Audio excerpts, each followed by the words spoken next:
Next poem, आज हम दूसरी पोएम लेंगे। लास्ट पोएम है, पोएम नंबर 6 है। हालांकि बीच में एक पोएम डिलीट हो गई है, तो टोटल नंबर ऑफ पोएम जो हमारे सिलेबस में अब रह गई हैं 12th में, वो 5 हैं।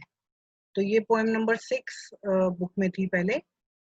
ये एक छोटी पोएम है, आंट जेनिफर्स टाइगर्स। तो इसमें इसकी पोएट हैं एड्रियन रिच।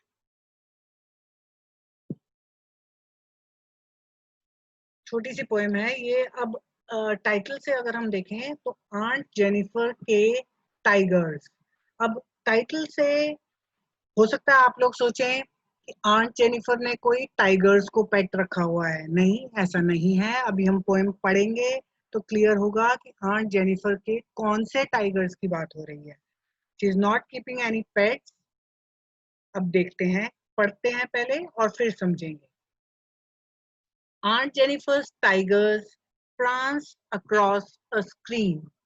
तो Aunt Jennifer के जो टाइगर्स हैं, they are jumping across a screen.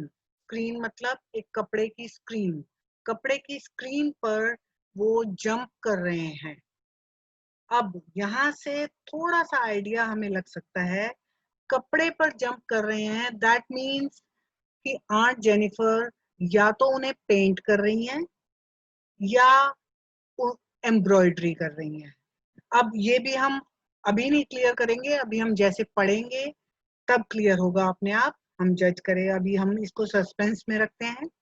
तो हमें ये आइडिया हो गया कि आंट जेनिफर के जो टाइगर्स हैं वो रियल नहीं हैं, वो क्लॉथ पर, स्क्रीन पर बने हुए हैं।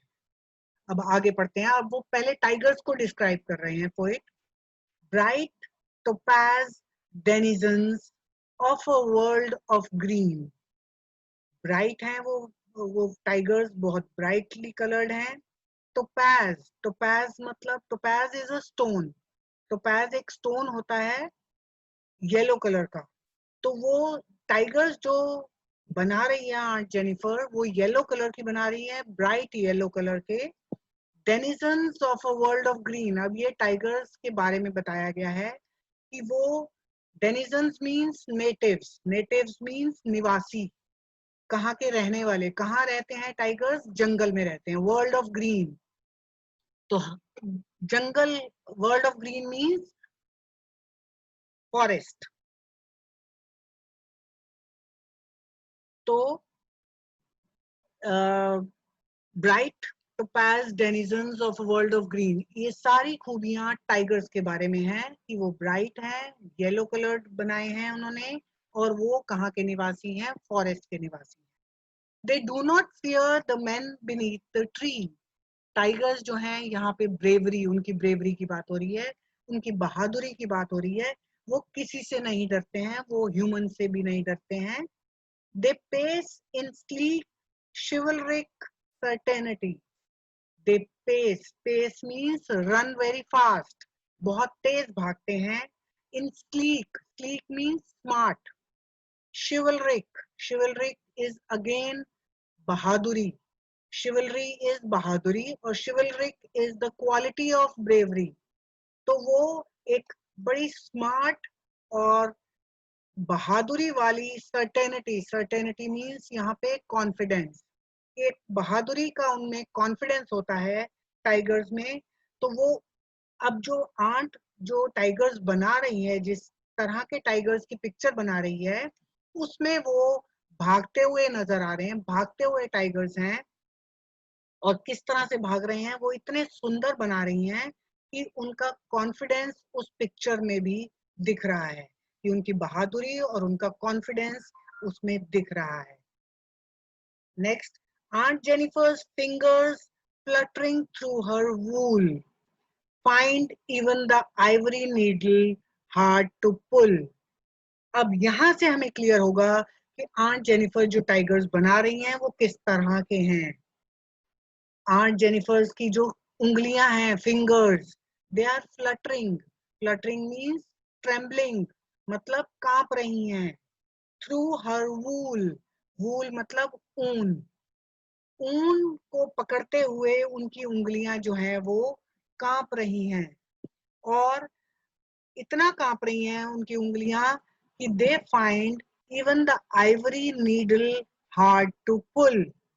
कि ivory, ivory means silver colour, silver colour की नीडल जो सुई होती है, सिलने वाली सुई, एम्ब्रॉयडरी वाली सुई, वो सिल्वर कलर की होती है, स्टील की। इतना उनकी उंगलियां कांप रही हैं कि वो उस सुई को खींचते हुए भी कांप रही हैं। मतलब इतनी छोटी सी सुई को उनकी उंगलियां खींचते हुए भी कांप रही हैं। अब इससे हमें ये क्लियर हो गया कि आंट जेनिफर पेंटिंग नहीं कर रही हैं, वो एम्ब्रॉयडरी कर रही हैं। क्योंकि सुई और ऊन की बात हो रही है, तो कपड़े पर सुई और ऊन से वो एम्ब्रॉयडरी कर रही हैं। और किसकी एम्ब्रॉयडरी कर रही है? टाइगर्स की पिक्चर्स की एम्ब्रॉयडरी कर रही हैं। अब उनकी उंगलियां क्यों कांप रही हैं वो आगे क्लियर होगा। The massive weight of uncles wedding band sits heavily upon Aunt Jennifer's hand. अब आंट जेनिफर मैरिड हैं, उन्होंने हाथ में, उंगली में वेडिंग रिंग पहनी हुई है, वेडिंग बैंड पहना हुआ है, और उसका इतना वेट।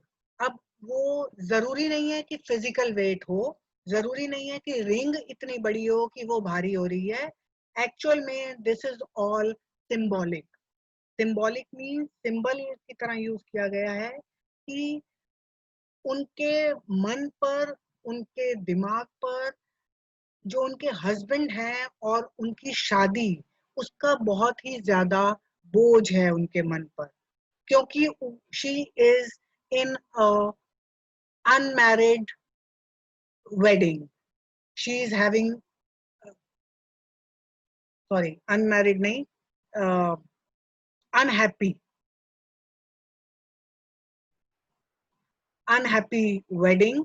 उनकी शादी की जो लाइफ है, मैरिड लाइफ है, she is not happy in that. और अंकल का जो बिहेवियर है, it is putting a pressure on her mind, a burden on her mind. तो वो उनके दिमाग पर इतना बोझ डालता है। She is not happy in her marriage, और she is dominated by her husband. उनको उनके हस्बैंड जो हैं वो बहुत ज्यादा डोमिनेट करते हैं, और बिल्कुल भी उन्हें खुशी नहीं है शादी में। अब उसके बाद, when aunt is dead, her terrified hands will lie still ringed with ordeals she was mastered by। अब इस इन दो लाइंस में भी उनकी शादीशुदा जिंदगी के बारे में बताया गया है कि जब वो आंट की डेथ हो जाएगी, इवन डेथ के बाद भी हर टेरिफाइड हैंड्स, उनके डरे हुए हाथ।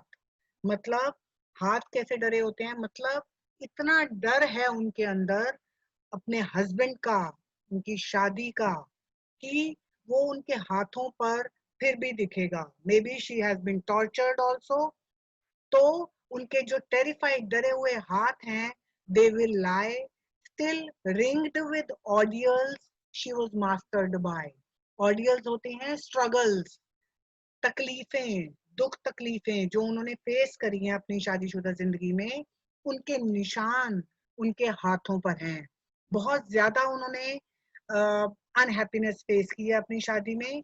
And she was mastered bye, मतलब उनको स्लेव की तरह यूज किया गया है।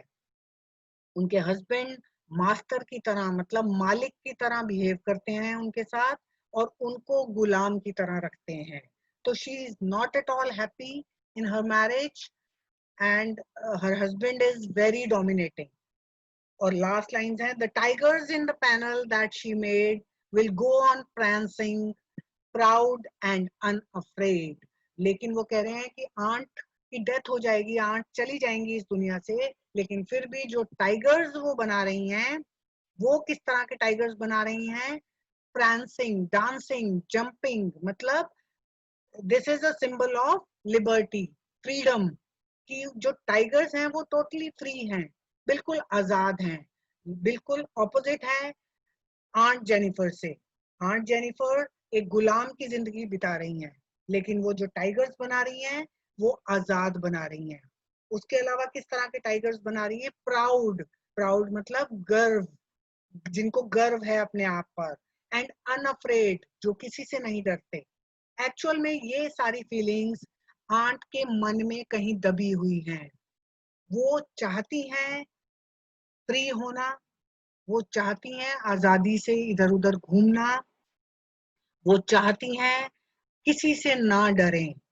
उनके मन के अंदर ये सारी फीलिंग्स हैं, लेकिन एक्चुअल में उनको इन सारी फीलिंग्स का कोई एक्सपीरियंस नहीं है अपनी शादी में, अपनी शादीशुदा जिंदगी में। उनके हस्बैंड बिल्कुल उनको गुलाम की तरह रखते हैं, उनको कोई आजादी नहीं मिली हुई, और वो बहुत डरी सहमी सी रहती हैं, अपने हस्बैंड से डरी रहती हैं क्योंकि वो मास्टर की तरह बिहेव करता है।